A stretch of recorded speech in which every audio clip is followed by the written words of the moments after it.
विजयतेन रक्तम्।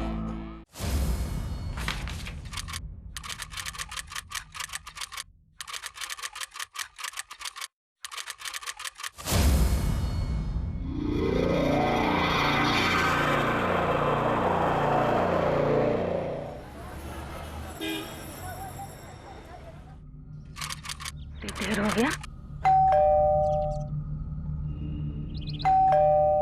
कहाँ हो गया सबको?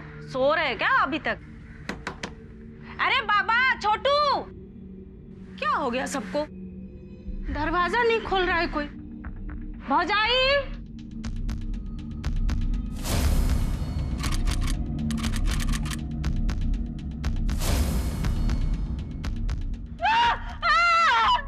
अरे कोई है, मदद करो।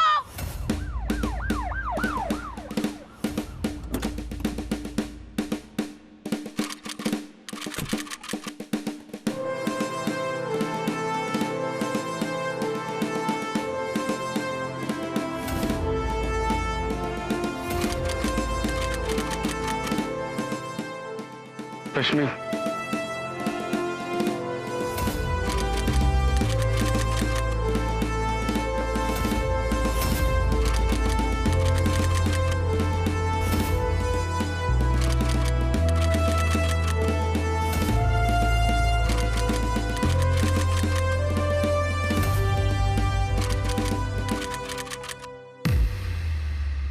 आज की हमारी कहानी इलाहाबाद के सच्ची घटना पर आधारित है।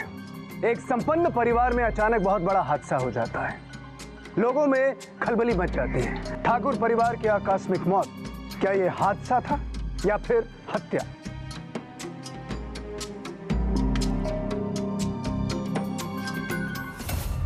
चारों के चारों लोग यहाँ पर मरे हुए पड़े हुए हैं। या तो इन्होंने आत्महत्या किया है या किसी ने मारा है इनको।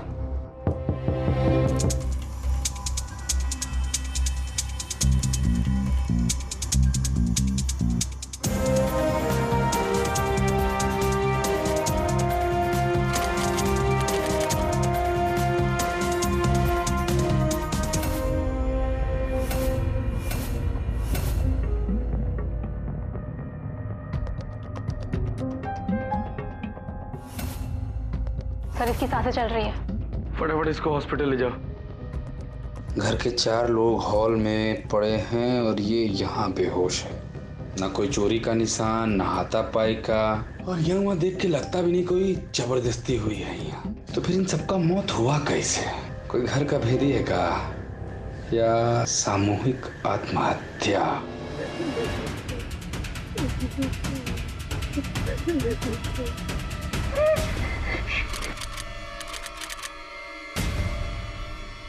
रश्मि, जल्दी अंदर आओ। हाँ, अरे अरे घबराओ नहीं, घबराओ नहीं। बेटा, आपका नाम क्या है? इस शौक में इसको हॉस्पिटल ले जाओ। रश्मि, पंचनामा करवाओ और सारे के सारे डेड बॉडीज को पोस्टमार्टम के लिए भिजवाओ। Okay sir. जो जो मोबाइल रखे हुए हैं उन सारे मोबाइल्स को जमा करो। देखो इसमें से क्या मिलता है। Okay sir.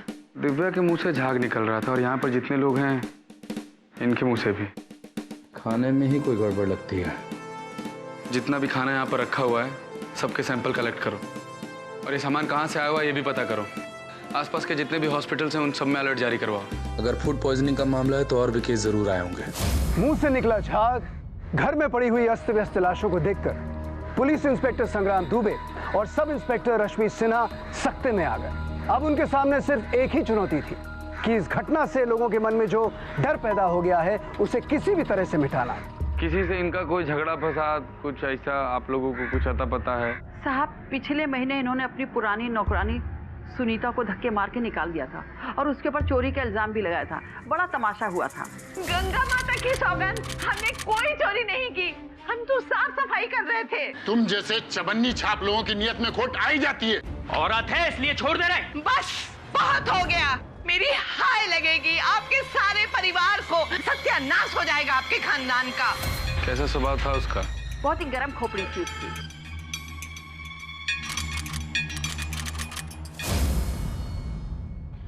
Divya sir, Divya को होश आ रहा है। पूछो, इससे पूछने की कोशिश करो। दिव्या, कैसा फील कर रही हो? तुम इस वक्त हॉस्पिटल में हो, तुम्हारे शरीर से सारा जहर निकाल दिया गया है, कुछ चक्कर जैसे आ रहे हैं? नहीं सर। क्या तुम बता सकते हो कि रात को क्या क्या हुआ था? पुलिस? हाँ दिव्या, जहर के असर से तुम बेहोश हो गई थी। पुलिस ही तुम्हें यहाँ लेके आई हॉस्पिटल। और सर, मेरे माँ पापा? तुम्हारे मम्मी पापा के बारे में हम बताएंगे तुमको। पहले हमारे सवाल का जवाब दो कि तुमको याद है कि कल रात को क्या क्या हुआ था? तुम्हारे माँ बाप? बेटा आप हमारे साथ चलो। क्या आप अपनी पूछताछ दिव्या को पूरी तरह होश आ जाने के बाद कर सकते हैं? प्लीज। ठीक है। ठाकुर परिवार का दुश्मन अपना बदला ले चुका था या फिर किसी ने विश्वासघात किया था। ये सुनीता का घर? जी हाँ, यही। यहाँ तो ताला लगा हुआ है। और सर उसका फोन भी बंद आ रहा है। ऐसा करो, पता करो कि फोन का लास्ट लोकेशन क्या है और लास्ट टाइम एक्टिव था तो कहाँ फोन किया था। Yes sir. ताला तोड़ दो।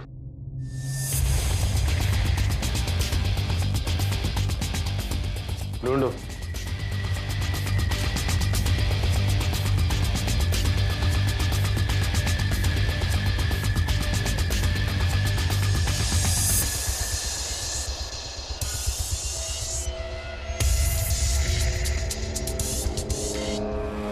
ये लो। और डेड बॉडीज में जो जहर मिला हुआ है और ये जहर, उन दोनों को मैच करके देखो दोनों एक है कि नहीं है। सर सुनीता का मोबाइल बंद होने से पहले टार गैराज शास्त्री नगर के पास बंद हुआ था। चलो चलो भाई, उनको पकड़ो। पुलिस लोगों से बात करके उनसे जानकारी लेकर और मौका वारदात पर मिले सामान के जरिए क्रिमिनल्स तक पहुंचने की कोशिश कर रही थी और इस तरह से उनकी तहकीकात का दायरा धीरे धीरे बढ़ रहा था। ठाकुर परिवार में गगन, दादाजी, रमेश, गंगा, उन सब लोगों का खून हो गया है। कल आप ठाकुर हवेली गई थी, सबके खाने में आपने जहर मिलाया और सबको मार दिया। आपके घर से हमको जहर भी मिला। आप सच सच बताइए। साहब आप भी कैसी बातें कर रहे हैं? और आपके घर से जो चूहे मारने का दवाई मिला है वो किस लिए था? साहब अगर घर में चूहे होंगे तो दवा रखनी पड़ेगी ना। ध्यान रखिए इनका। हाँ तो रफीक मियां,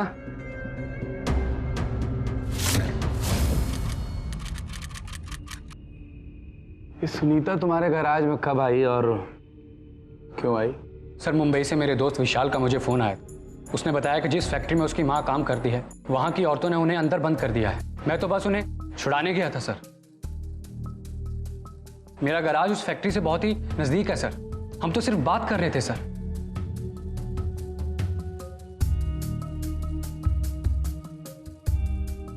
कॉल तो आया था। रफीक मियां, ये मुन्नी कौन है?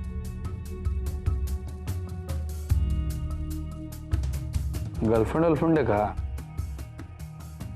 जी सर। लो धरो। ऐसा करो मियां, अभी तो आप जाओ, ठीक है? अगर जरूरत पड़ेगा तो आपको बुलावा आएगा। ढूंढो सब जगह, कुछ ना कुछ जरूर मिलेगा।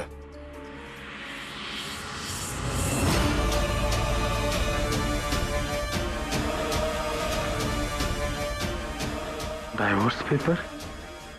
मतलब रीमा और रमेश का डाइवोर्स हो गया था और रीमा को ना ही एलिमनी मिली ना ही राजू की कस्टडी। रीमा पैथोलॉजी लैब में काम करती है। हर तरह के केमिकल और जहर बड़ी आसानी से पा सकती हो। कहीं इस सामूहिक हत्या करने में रीमा का हाथ? ठाकुर फैमिली की प्रॉपर्टी की नीलामी होने वाली थी। कहीं टेंशन में आके तो ठाकुर फैमिली ने सामूहिक आत्महत्या करने की कोशिश तो नहीं की? पुलिस ने अलग अलग तरकीबें लड़ाई कि शायद कोई सुराग उनके हाथ लग जाए, लेकिन कोई भी सुराग उनके हाथ नहीं लगा। ठाकुर परिवार के 4 लोगों की एक साथ हुई मौत की गुत्थी क्या पुलिस सुलझा पाएगी? आइए सर। ढूंढो यहाँ पर। जी सर।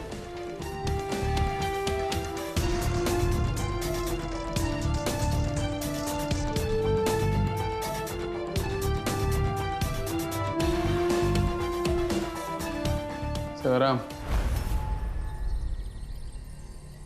चल। पोस्टमार्टम की रिपोर्ट के अनुसार तो ठाकुर फैमिली के शरीर में जो जहर मिला है वो आर्सेनिक है, और सुनीता के घर में जो जहर मिला है वो साधारण चूहे मारने की दवा है। आर्सेनिक मतलब संख्या, और वो तो इतनी आसानी से मिलता भी नहीं है। ये केमिकल तो फैक्ट्रीज और ऑटोमोबाइल लुब्रिकेंट में पाया जाता है। हाँ, वो फैक्ट्री से याद आया कि वो फैक्ट्रीज की औरतों ने भी ये बात कंफर्म करी थी कि उन्होंने रात भर सुनीता को फैक्ट्री में बंद करके रखा था। इसका मतलब है कि इन सारी चीजों में सुनीता का कोई हाथ नहीं है। ऐसा करिए कि सुनीता को छोड़ दीजिए। पुलिस के सामने ठाकुर परिवार की पुरानी नौकरानी सुनीता ने इस बात को साबित कर दिया कि उस रात वो वहां पर नहीं थी, लेकिन फिर भी पुलिस उसे निर्दोष मानने के लिए तैयार नहीं थी, क्योंकि पुलिस का यह मानना है कि जब तक असली कातिल पकड़ा न जाए तब तक हर किसी पे शक बना रहेगा, और इसी मंत्रणा के साथ पुलिस काम करती है। सर, ये है रीमा के मोबाइल लोकेशन की रिपोर्ट। रीमा तो ठाकुर परिवार के घर के आसपास में ही थी कल। कहीं ऐसा तो नहीं है कि सारा का सारा किया धरा रीमा का हो। राजू, राजू कहाँ चला गया? पता नहीं राजू कहाँ चला गया। पूरे हॉस्पिटल में कहीं नहीं है।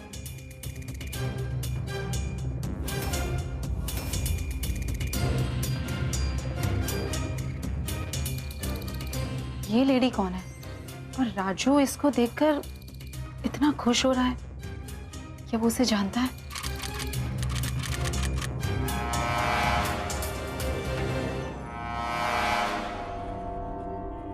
ये तो रीमा है, राजू की माँ। डॉक्टर साहब, दिव्या से बात करना बहुत जरूरी है। इट्स ऑल राइट, आप मिल लीजिए उससे। आइए। चलिए। शिवराम, तुम यही रहना। दिव्या, उस रात को क्या क्या हुआ था दिव्या? सर, राजू का बर्थडे था। राजू। सर, हमने सेलिब्रेट किया, फिर मैं सोने चली गई और जब उठी तो मैं यहाँ थी।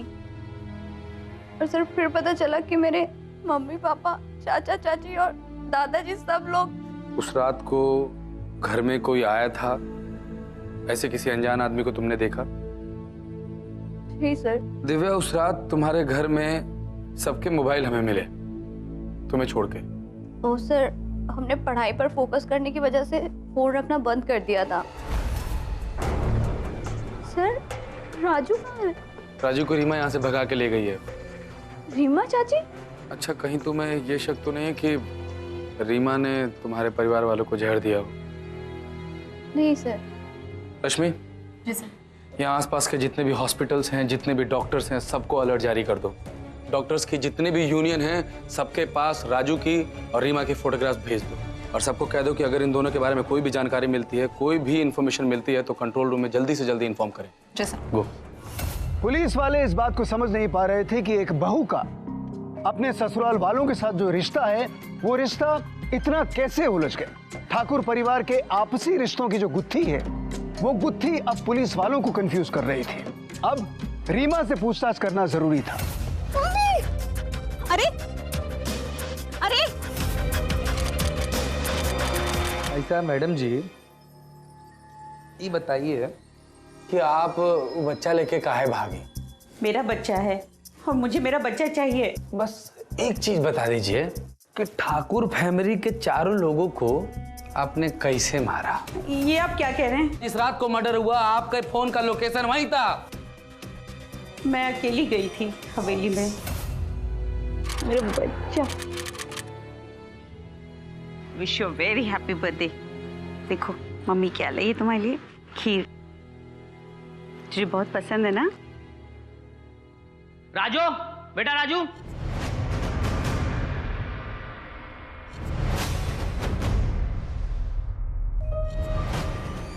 तू क्यों आई यहाँ? राजू अंदर जा। इसका जन्मदिन है तो तुझे मना किया था ना बताना। चल निकल यहाँ से, नहीं तो हाथ पैर तोड़ दूंगा। हम क्योंकि हवेली के आसपास थे इसलिए हमारा मोबाइल फोन लोकेट हुआ होगा, और हम हवेली के अंदर बिल्कुल नहीं गए। अरे अगर आपको यकीन नहीं है तो आप मुन्नी से पूछिए। मुन्नी? रफीक मियाँ, मुन्नी कौन है? गर्लफ्रेंड कहा? जी सर। चलो। पुलिस ने रीमा से मिली हुई जानकारी के सभी पहलू एक साथ जोड़े। रफीक का मोबाइल, उसका कॉल डेटा चेक किया।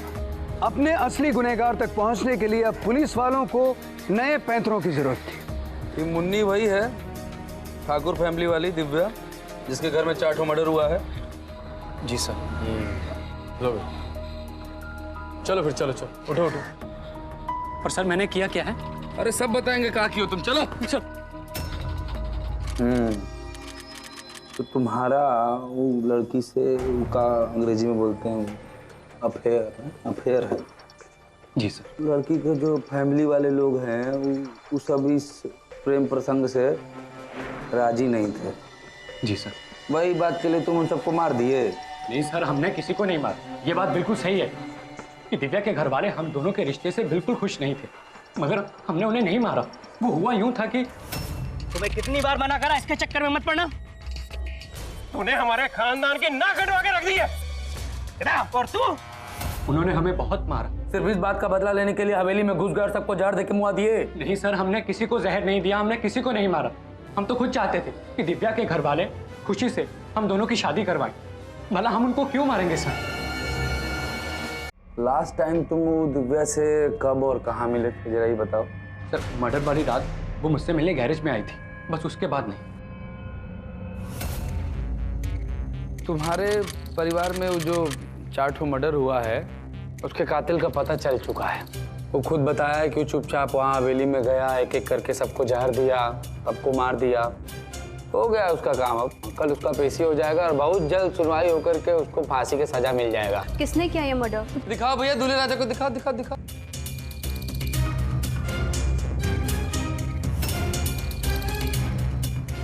दिव्या! रफीक! दिव्या! रोने की कोनो बात नहीं है। अरे बहुत जल्दी इसको फांसी हो जाएगा। नहीं सर, आपसे हाथ जोड़कर विनती करते हैं, रफीक को छोड़ दीजिए। सर रफीक ने कुछ भी नहीं किया है। फिर किसने किया? जो कुछ भी किया है हमने किया है।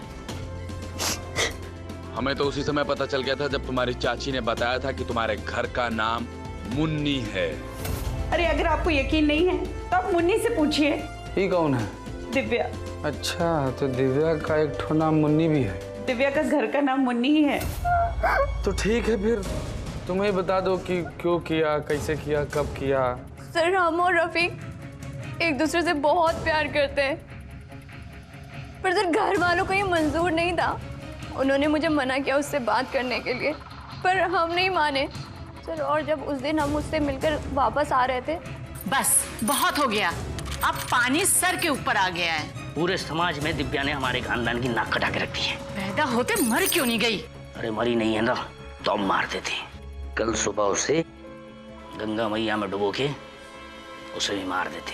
अरे दिव्या, वो तुम्हारे माँ बाप हैं, वो ऐसा कुछ भी नहीं करेंगे, तुम घबराओ मत। मैंने उन्हें ये कहते हुए सुना है। रफू चलो ना, हम लोग कहीं भाग चलते हैं। नहीं दिव्या, हमने कोई चोरी नहीं की जो हम भागेंगे।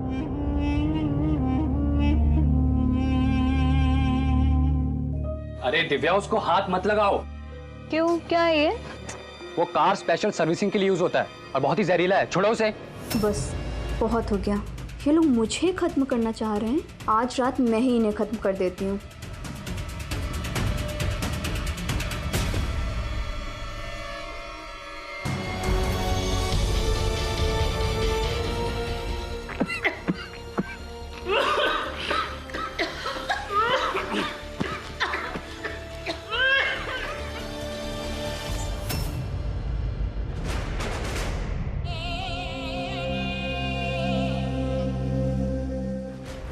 रंजू के घर आने से पहले हमने थोड़ा सा केमिकल पी लिया था, क्योंकि मैंने इंटरनेट पर चेक किया कि इतना केमिकल पीने से हम मरेंगे नहीं।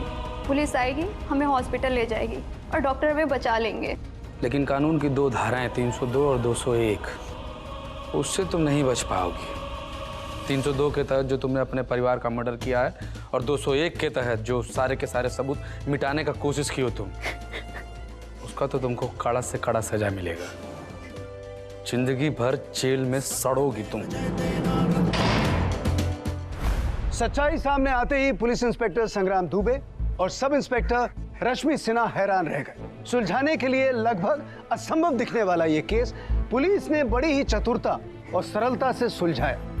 इस केस में घर का भेदी लंका ढाई वाली परिस्थिति सामने आती है। इसे देखते हुए, इसे समझते हुए संग्राम और रश्मि ने नए पैंतरे अपनाए और असली कातिल को पकड़ लिया। समाज को भयमुक्त, अत्याचार मुक्त बनाने का वचन पुलिस निभा रही है। आप भी अपना वचन निभाएं। अपराध और अपराधी की सूचना तुरंत पुलिस को दें। पुलिस का वचन आपकी सुरक्षा, आपका वचन पुलिस से सहयोग, क्योंकि जुर्म खत्म, खाकी एक वचन।